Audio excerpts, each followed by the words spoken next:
Hello बच्चों, let's read our question first that says which of the following pieces of data does not uniquely determine an acute angle triangle ABC, R being the radius of the circumcircle, and our options are A sin B R, ABC A sin A R. तो देखो सबसे पहले हम इस question का की concept देखते हैं. की concept for this question is देखो अगर हमारे पास में कोई ट्राइंगल है ABC, this is our triangle A B and C, and A के सामने वाली जो साइड है उसकी लेंथ है A, B के सामने की B एंड C के सामने की C.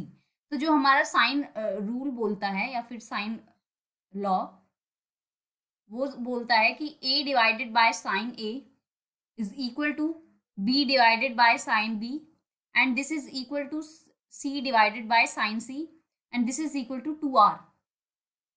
अब देखो हम अपने क्वेश्चंस को ओके एंड ये तो हो गया हमारा साइन रूल. एंड हमारे प्रोजेक्शन फॉर्मूलेज होते हैं कुछ जिनके हमारे फॉर्मूलेज होते हैं कि कॉस ए की वैल्यू होती है हमारी कॉस ए, ये हमारे प्रोजेक्शन फॉर्मूलेज है. कॉस ए होता है B square plus C square minus A square divided by B C, and हमारा कॉस बी होता है cos B is equal to C square plus A square minus B square divided by C A, sorry divided by 2bc होता है ये 2ca. And हमारा cos सी का formula होता है कॉस सी का फॉर्मूला होता है हमारा A square plus B square minus C square divided by 2ac. ये तीनों हमारे होते हैं प्रोजेक्शन फॉर्मूलेज. अब देखो हम अपने ऑप्शन टू ऑप्शन एक एक ऑप्शन को चेक करके देखेंगे हमारा कि कौन सा ऑप्शन सही है कौन सा गलत है. देखो अगर हमारे पास में ए की वैल्यू गिवन है, ऑप्शन नंबर फर्स्ट देखते हैं, एंड बी की वैल्यू साइन ए की वैल्यू गिवन है एंड हमारी साइन बी की वैल्यू गिवन है. तो अब हम देखेंगे कि हम किस किस की वैल्यू फाइंड कर सकते हैं. देखो ए की वैल्यू गिवन है, साइन ए की वैल्यू गिवन है एंड साइन बी की वैल्यू गिवन है. तो इन दोनों को हम इक्वल रख के यहाँ से बी की वैल्यू फाइंड कर सकते हैं. फिर हम इन दोनों के इक्वल रख के तो देखो बी की वैल्यू आ जाएगी. फिर हम इसको और इसको इक्वल रखेंगे तो यहाँ से हमारी आर की वैल्यू आ जाएगी.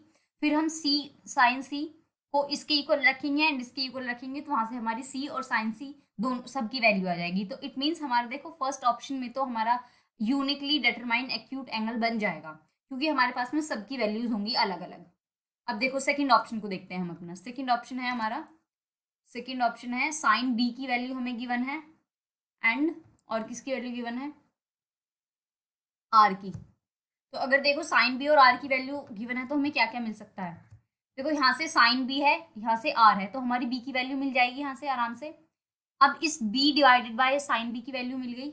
अब b divided by sine B को हम c divided by sine C के इक्वल रखेंगे तो वहां से हमें c is equal to sine C c और साइन सी की वैल्यू मिल जाएगी अगर हम इसे 2r के इक्वल रखेंगे.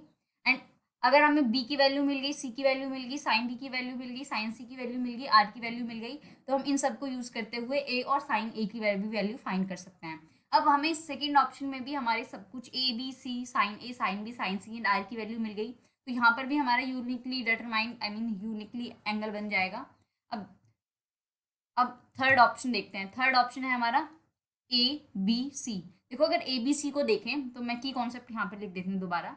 ए divided by sine A this is equal to B divided by sine B and this is equal to C divided by sine C, this is equal to 2r. A की value अगर हमें given है और B की value भी given है and सी की value भी गिवन है तो यहाँ से देखो हम क्या करेंगे, यहाँ से हम प्रोजेक्शन फॉर्मूलाज लेंगे. प्रोजेक्शन फॉर्मूलाज में हम इन सब की वैल्यूज पुट कर देंगे. ए बी सी की तो हमारे पास में कॉस ए आ जाएगा, कॉस बी आ जाएगा एंड कॉस सी आ जाएगा. तो हमारे पास में दोबारा से सारे के सारे एंगल्स आ गए और सारी की सारी साइड आ गई. तो यहाँ से हम आर की वैल्यू भी फाइंड कर लेंगे. तो it means third side option में भी क्या होगा हमारा यूनिकली डिटरमाइंड एक्यूट एंगल बन जाएगा.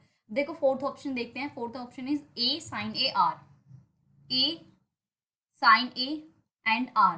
देखो अगर हम अपना की कॉन्सेप्ट देखें तो हमें ए की वैल्यू गिवन है, साइन ए की वैल्यू गिवन है, आर की वैल्यू गिवन है. तो अगर हम इसको और इसको हमारे पास सिर्फ इन दोनों की वैल्यू गिवन है, अगर मैं इन दोनों को इक्वल रखूंगी तो मेरे पास में बी एंड साइन बी का रेशियो आएगा और सी और साइन सी का रेशियो आएगा.